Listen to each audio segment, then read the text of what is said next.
Once again, you are most welcome in my class. प्यारे बच्चों, आज कक्षा 11 के छात्रों के लिए मेरा टॉपिक है दूरी तथा विस्थापन, डिस्टेंस एंड डिस्प्लेसमेंट। प्यारे बच्चों, इससे पूर्व वाले वीडियो में मैंने आपको सरल रेखीय गति, motion in a straight line या वन डायमेंशनल मोशन में आपको मैंने गति के प्रकारों के बारे में बताया था। मैंने कहा था कि गतियां 3 प्रकार की गतियां होती हैं, ठीक है। एक विमीय गति, 1 डायमेंशनल मोशन, द्विविमीय गति, 2 डायमेंशनल मोशन, 3 विमीय गति, 3 डायमेंशनल मोशन। ये आप पढ़ चुके हैं। एक विमीय गति मतलब जहां जो है मतलब y और z अक्ष, माना 3 अक्षों में हम दिखा रहे हैं, 3 अक्षों में हम दिखा रहे हैं x अक्ष, y अक्ष और z अक्ष। मूल बिंदु है और मूल बिंदु के निर्देशांक क्या होते हैं 0 0। तो यहाँ से स्टार्ट हो रहा है x अक्ष, y अक्ष और z अक्ष, ठीक है। इनका जो बिंदु है, जो कॉमन बिंदु है, जिसको प्रतिच्छेद बिंदु कह रहे हैं, ये जो है आपका O है, ठीक है। तो यहाँ पे मुख्य बिंदु के निर्देशांक जिसको हम कहते हैं मूल बिंदु, निर्देश तंत्र। यहाँ से हम जो है वस्तु की स्थिति को व्यक्त कर रहे हैं। वस्तु x अक्ष में गति कर रही है, वस्तु जो है एक्स वाई में गति कर रही है या तीनों उसमें गति कर रही है। तो एक विमीय मतलब एक्स अक्ष, यहाँ पे एक वस्तु क्या कर रही है, सरल रेखा में गति कर रही है, ठीक है। तो सरल रेखा में गति कर रही है, तो जैसे गाड़ी चल रही है तो उसमें जो है एक अक्ष माना इधर भी हो सकता है, एक्स अक्ष में भी हो सकता है, वाई अक्ष में भी हो सकता है और जेड अक्ष में भी हो सकता है। एक्स अक्ष, वाई अक्ष और जेड अक्ष में, ठीक है। तो ये हो गया। दूसरा द्विविमीय गति, जिसमें जो है वस्तु 2 विमीय मतलब एक्स और वाई में काम कर रहा है, गति कर रहा है, जेड में गति नहीं कर रहा। जेड क्या है, स्थिर है, ठीक है। जैसे हम इसको कहेंगे समतल गति। समतल गति का मतलब चींटी जो है घूम रही है फील्ड में, ठीक है ना। या हम जो है क्या कर रहे हैं, हम जो है जो होगा मतलब जो द्विविमीय गति मतलब कोई गाड़ी जो है किसी रोड पे चल रही है, इसके समांतर चल रही है, तो ये विमीय गति होगी, ठीक है। तो इस तरीके से बच्चों जहां पे 2 अक्षों में गति कर रहा होगा, तीसरा अक्ष क्या होगा, स्थिर होगा। और त्रिविमीय गति हो जाएगी आपकी, 3 डायमेंशनल जो मोशन हो जाएगा, जैसे तीनों दिशाओं में क्या हो रही है, गति हो रही है, तीनों अक्षों में। जैसे मुक्त आकाश में कोई वस्तु क्या कर रही हो, गति कर रही हो, जैसे वायुयान चल रहा हो, पक्षी की गति होगी, ठीक है।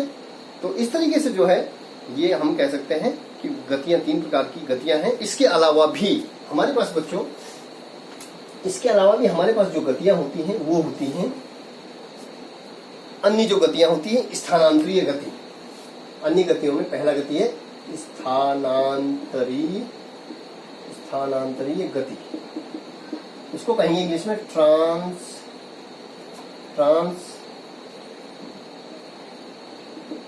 Translational motion.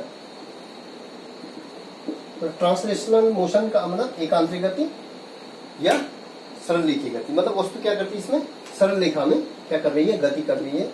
ये कहलाएगा आपका एकांतरीय गति या सरल रेखीय गति या स्थानांतरीय गति। जब वस्तु क्या होती है 2 बिंदुओं के बीच में क्या हो रही है, गति हो रही है, ठीक है। तो इस सरल रेखा में जब क्या हो रही है, गति हो रही होगी, ठीक है। जिस प्रकार से गाड़ियां चल रही हैं सीधे पथ पर, ठीक है, तो ये आपकी क्या होगी, स्थानांतरित गति। दूसरी गति हमारे पास होगी घूर्णन गति।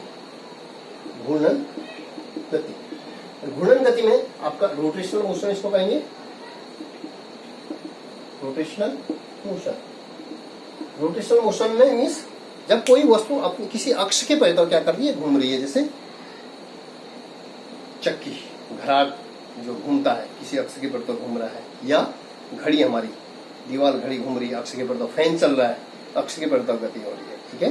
तो ये क्या होगी, घूर्णन गति होगी, ठीक है। और तीसरी गति हो जाएगी हमारी जो है तीसरी गति हो जाएगी, इसके अलावा ये हो जाएगी दोलन गति या कंपन गति। दोलन गति और अथवा कंपन गति। कंपन जो होगा, कंपन गति मतलब ये इसको कहेंगे वाइब्रेशनल मोशन हो जाएगा, ठीक है।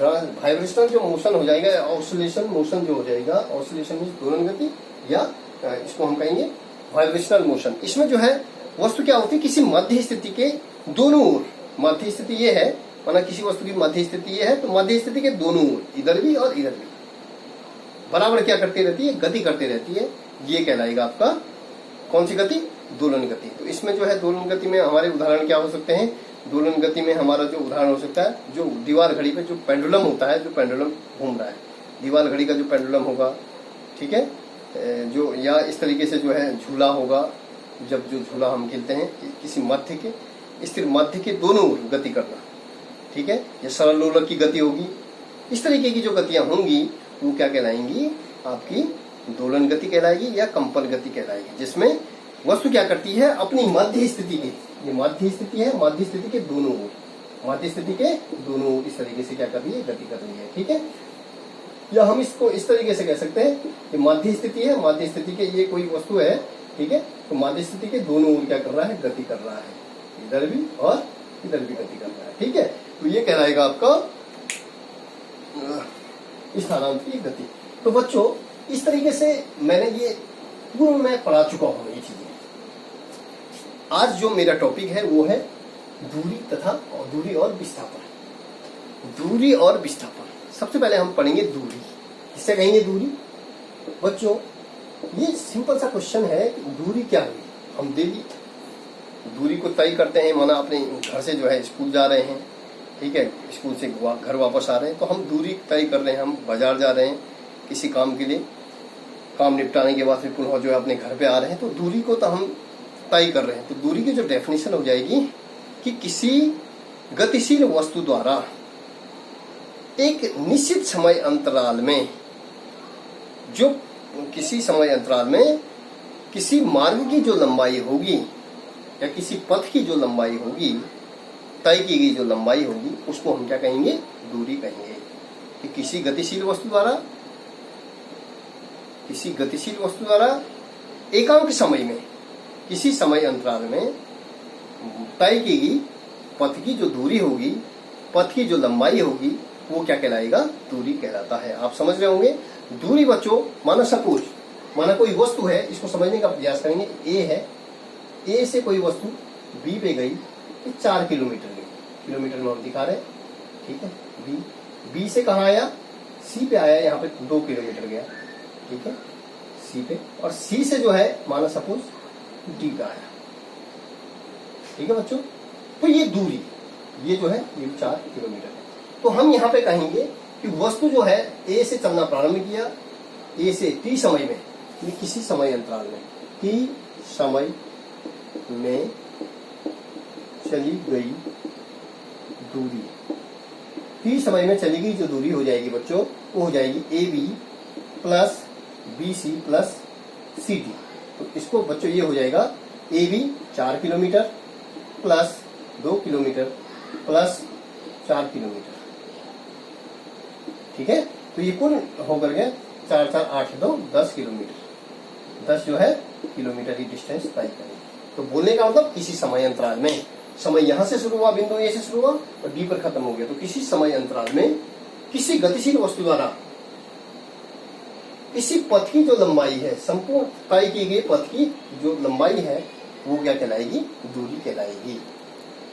किसी गतिशील वस्तु द्वारा किसी समय अंतराल में तय किए गए पथ की जो लंबाई होगी, वो क्या कहलाएगी? दूरी कहलाएगी। तो अर्थात हम कह सकते हैं कि दूरी क्या है?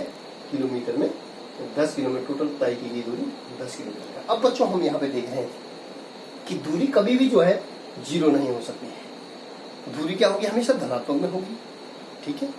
चूंकि हम जानते हैं एमकेएस पद्धति में, इससे पूर्व आपने पढ़ा हुआ है कि एमकेएस पद्धति में दूरी का मात्रक मीन्स लंबाई का मात्रक क्या है?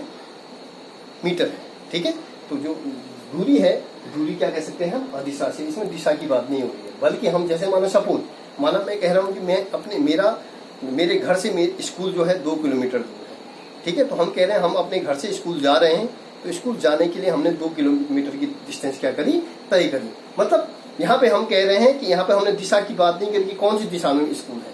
हम कह रहे हैं कि मेरा स्कूल जो है 2 किलोमीटर दूर स्थित है, ठीक है। तो हमने वो दूरी तय करी। तो बच्चों ये जो दूरी है, दूरी क्या है? अदिश राशि है, ठीक है। दूरी क्या है? अदिश राशि है। और अदिश राशि आप जानते हैं, अदिश राशि मतलब उसमें परिमाण की आवश्यकता होती है, दिशा की नहीं। अदिश राशियां वे राशियां कहलाएंगी जिनमें किसकी आवश्यकता होती है? परिमाण की आवश्यकता होती है, दिशा की नहीं होती है। ठीक है, वो कहलाता है अदिश राशि। तो ठीक है। तीसरा मैंने कहा कि ये जो है कभी भी जो है ऋणात्मक नहीं हो सकती। दूरी क्या है? जीरो नहीं हो सकती है, ऋणात्मक नहीं हो सकती है। ठीक है, दूरी जो है एमकेएस पद्धति में दूरी का मात्रा मीटर रख दिया। ठीक है, और दूरी हमेशा किस में होगी? धनात्मक होगी। और दूरी क्या है? अदिश राशि में। बच्चों, इसके अलावा अब हम पढ़ेंगे दूसरा जो टॉपिक होगा हमारे पास, वो होगा विस्थापन। विस्थापन, इसको कहेंगे इसमें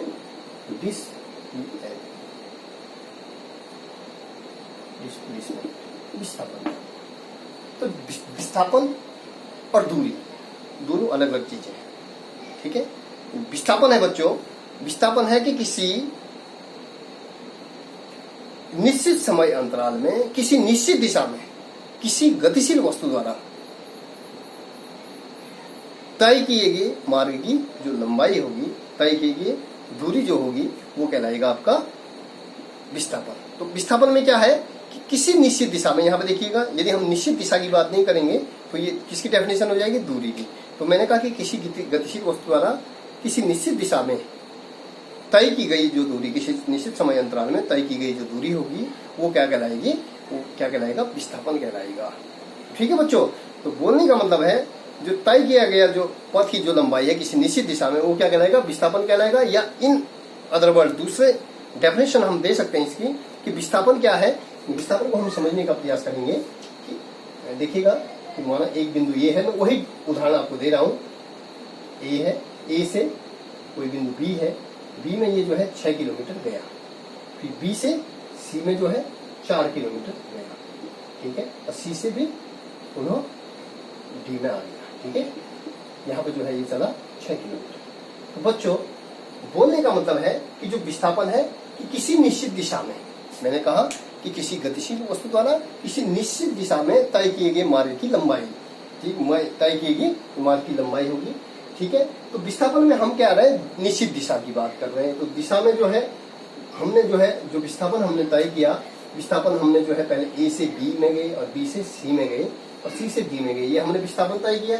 ठीक है, तो दूसरी चीज हम क्या कर सकते हैं कि हम यहाँ इस सी से कैसे पहुंच सकते हैं? ए से हम जो है, अब दूसरा तरीका देखिए, ए से हम कहाँ पहुंचे?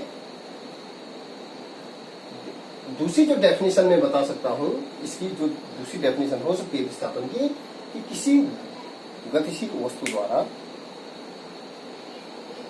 प्रथम किसी गतिशील वस्तु द्वारा प्रारंभिक स्थिति और अंतिम स्थिति के बीच जो चली गई न्यूनतम दूरी होगी, उसको क्या कहेंगे? विस्थापन कहेंगे। कि किसी गतिशील वस्तु द्वारा प्रारंभिक स्थिति और अंतिम स्थिति के बीच जो न्यूनतम चली गई दूरी होगी, वो न्यूनतम चली गई दूरी क्या कहलाएगी? विस्थापन कहलाती है। तो बच्चों, न्यूनतम जो दूरी यहाँ कवर करी पहली कंडीशन में, तो ये हो गया आपका कि ए से बी तक गया वस्तु, बी से सी में आई और सी से डी में आई, तो कुल कितना किलोमीटर चल गया? ये जो है 6 4 10 16 किलोमीटर।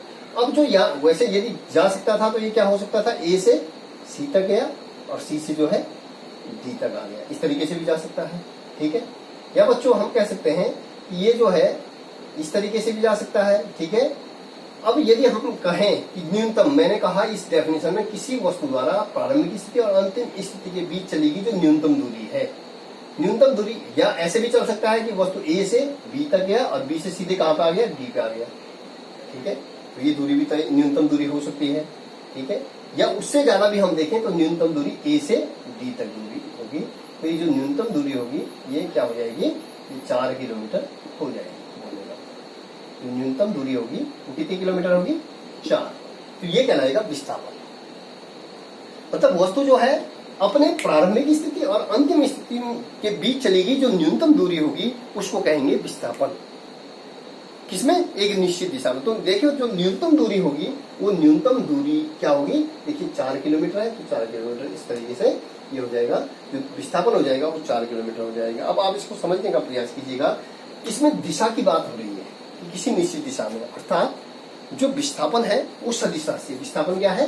सदिश राशि है। विस्थापन क्या है? सदिश राशि है, क्योंकि ये दिशा को व्यक्त कर रहा है। ठीक है, ठीक है बच्चों। और विस्थापन जो है सदिश राशि है, तो विस्थापन में जो विस्थापन जो है सदिश राशि, और सदिश राशियां आप जानते हैं कि सदिश राशियां वे राशियां कहलाती हैं जिनमें क्या होते हैं, परिमाण की आवश्यकता भी होती है और दिशा की आवश्यकता भी होती है। तो परिमाण के साथ साथ किसकी आवश्यकता होती है, दिशा की आवश्यकता होती है। इसलिए विस्थापन की जो डेफिनेशन है, विस्थापन की डेफिनेशन है किसी वस्तु द्वारा, गतिशील वस्तु द्वारा किसी निश्चित दिशा में चली गई जो दूरी होगी वो क्या कहलाएगा, विस्थापन कहलाएगा। दूसरी परिभाषा मैंने बताया आपको कि किसी वस्तु द्वारा, गतिशील वस्तु द्वारा प्रारंभिक स्थिति तथा अंतिम स्थिति के बीच चलेगी जो न्यूनतम दूरी है। तो जो न्यूनतम दूरी है वो क्या कर रहा है, वो हमारी जो है न्यूनतम मीन्स दिशा को क्या कर रहा है, व्यक्त कर रहा है। तो बोलने का मतलब जो ये वस्तु की स्थिति थी, वस्तु में पहले ए से बी में गई, बी से सी में गई, सी से डी में गई, तो कुछ डिस्टेंस 6, 4, 10, 16 किलोमीटर तय किया। अब इसी दूरी को हम ए से सी में भी जा सकते हैं डायरेक्ट, और सी से डी में भी आ सकते हैं, या ए से बी पे गए 6 किलोमीटर, सीधे फिर डी पे पहुंच सकते हैं यहाँ, ठीक है, ये भी न्यूनतम दूरी होगी। या अगला जो कंडीशन हो सकती है कि वस्तु ए से सीधे डी में आ सकती है। तो आप देख रहे होंगे कि सबसे न्यूनतम दूरी कौन सी है, ए डी है। तो ए डी है, तो ये जो इसका क्या हो जाएगा, विस्थापन हो जाएगा। तो विस्थापन क्या होता है, जीरो भी हो सकता है, ऋणात्मक भी होगा और धनात्मक भी हो सकता है, ठीक है, धनात्मक भी होगा। तो विस्थापन क्या होगा, जीरो भी हो सकता है, ऋणात्मक भी हो सकता है और धनात्मक हो सकता है, क्योंकि इसमें दिशा की बात हम कर रहे हैं, ठीक है। दूसरा जो है मैंने कहा कि ये जो है सदिश राशि है। सदिश राशि मैंने आपको बताया ये दिशा को व्यक्त कर रहा है निश्चित दिशा में, ठीक है। तीसरा जो है वस्तु क्या हो सकती है कि वस्तु जो है, जो ये विस्थापन हो सकता है, ये विस्थापन जीरो भी हो सकता है। देखिए विस्थापन जीरो कैसे, देखिए यदि हमने कहा कि वस्तु ए से प्रारंभ किया, बी गया, बी से सी में गया, सी से डी में गया, तो जो पूरा विस्थापन है ये जो है फिर पुनः कहा कौन सी स्थिति में आ गया, जीरो से। चलना प्रारंभ किया, जीरो से 6 किलोमीटर गया बी पे, 4 किलोमीटर गया, फिर जो है 6 किलोमीटर आया, फिर पुनः जीरो पर आ गया। इस ए पर जो स्थिति हो जाएगी, ए पर जो स्थिति हो जाएगी वस्तु की, वो क्या हो जाएगी, जीरो। विस्थापन कितना हो जाएगा यहाँ पे, जीरो विस्थापन हो गया, ठीक है। तो हम ये कह सकते हैं कि वस्तु क्या है, जो है जीरो भी हो सकता है इसका मान, ठीक है बच्चों। तो बच्चों इसके अलावा हम जो है आपको ये डिफरेंस भी आता है कि दूरी और विस्थापन में अंतर स्पष्ट कीजिएगा, ठीक है। अब बच्चों हम पढ़ते हैं चाल और वेग। चाल तथा वेग, ठीक है, चाल तथा वेग। इसमें हम पढ़ेंगे चाल क्या चीज है, वेग क्या चीज है, ठीक है। तो इस चाल के अंदर ही हमारे पास चाल होगा, ठीक है। ये जो चाल हो जाएगा, चाल के साथ हमारा जो है, चाल के साथ हमारा क्या होगा, चाल, समान चाल, परिवर्ती चाल मीन्स असमान चाल, औसत चाल और ताक्षणिक चाल। ये चाल के अंदर इतनी सारी चीजें हम पढ़ेंगे। तो सबसे पहले हम पढ़ते हैं चाल क्या चीज है। किसी वस्तु द्वारा एकांक समय में जो चली गई दूरी होगी वो क्या कहलाता है, चाल कहलाती है, ठीक है। तो चाल की जो डेफिनेशन है, हम सूत्र के हिसाब, चाल बराबर दूरी बटे समय। हम ये बहुत पहले से पढ़ते आ रहे हैं, ये हमें पता है। चाल बराबर एकांक समय में, ये चाल की डेफिनेशन हम इस तरीके से कहते हैं, एकांक समय में किसी वस्तु द्वारा जो चली गई दूरी होगी वो कहलाएगी आपकी चाल, ठीक है। अब यदि एकांक समय, यदि हम समय को 1 सेकेंड लेते हैं यहाँ पे, यदि समय को क्या लेते हैं, समय को t को हम लेते हैं 1 सेकेंड, तो बच्चों ये हो जाएगा चाल। और चाल को हम किससे डिनोट करते हैं, मीटर से। तो मीटर और प्रति सेकंड की वैल्यू 1 होगी। तो मतलब जितनी भी दूरी हमने चली वो जो है, चाहे 1 किलोमीटर है, 2 किलोमीटर है, 3 किलोमीटर है, तो प्रति एकांक समय में जो चली गई दूरी होगी वो क्या कहलाएगी, आपकी चाल कहलाती है, ठीक है बच्चों। अब चाल के लिए जो है हमारे पास जो है चाल है, इस चाल को व्यक्त करने के लिए चाल बराबर दूरी बटे समय। यदि हम इसकी बीमा लिखना चाहें तो इसका मात्रक हो जाएगा मीटर प्रति सेकंड, इसका मात्रक हो जाएगा मीटर प्रति सेकंड, ठीक है। और मीटर प्रति सेकंड यदि हम इसकी बीमा लिखना चाहें, बीमा भी यहाँ क्लियर हो जाएगा। मीटर को किससे डिनोट करते हैं, एल से, इसको हो जाएगा टी, फिर हो जाएगा एल टी माइनस 1, ठीक है। तो चाल जो है, चाल की बात मैंने आपको ये बताई कि चाल जो है, चाल की जो डेफिनेशन होती है कि एकांक समय में चली गई जो दूरी होगी वो क्या कहलाती है, चाल कहलाती है। ठीक है। अब असमान चाल कहते हैं। असमान चाल, असमान चाल में हम आपको बताएंगे असमान चाल या पहले हम देखते हैं समान चाल।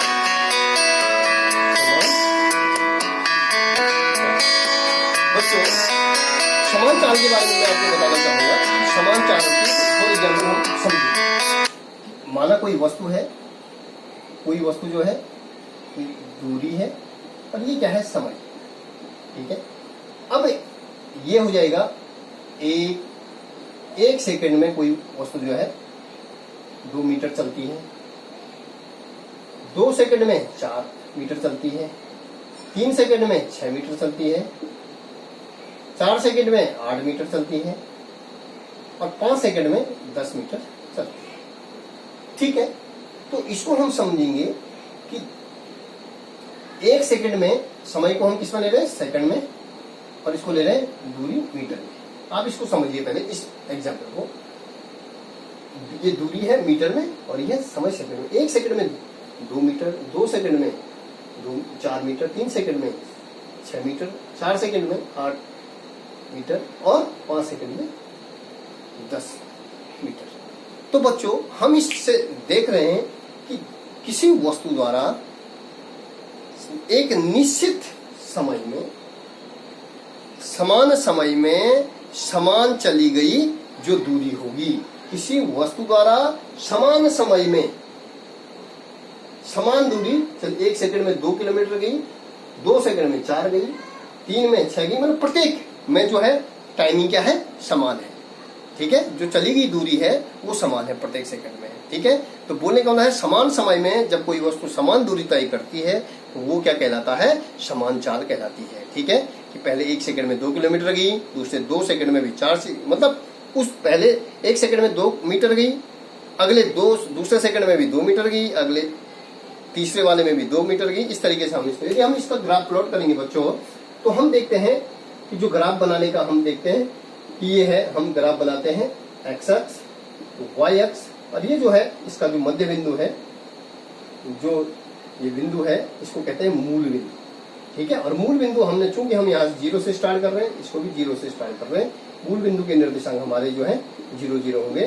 तो बोलने का मतलब है कि ये निर्देश तंत्र है। इस निर्देश तंत्र, मतलब जो निर्देश हम जो है फ्रेम ऑफ रेफरेंस की बात कर रहे थे, किसी वस्तु की स्थिति का आकलन हम किससे करते हैं, निर्देश बिंदु से ही करते हैं। किसी वस्तु का वर्णन हम उसके निर्देश बिंदु की आवश्यकता हमें आवश्यक है। तो ये एक्स अक्ष है, ये वाई। तो एक्स अक्ष में हम हमेशा समय को लेने का प्रयास करेंगे, समय, और ये हो जाएगा दूरी। तो यदि हम इस चीज को आप समझेंगे कि किस तरीके से हम ग्राफ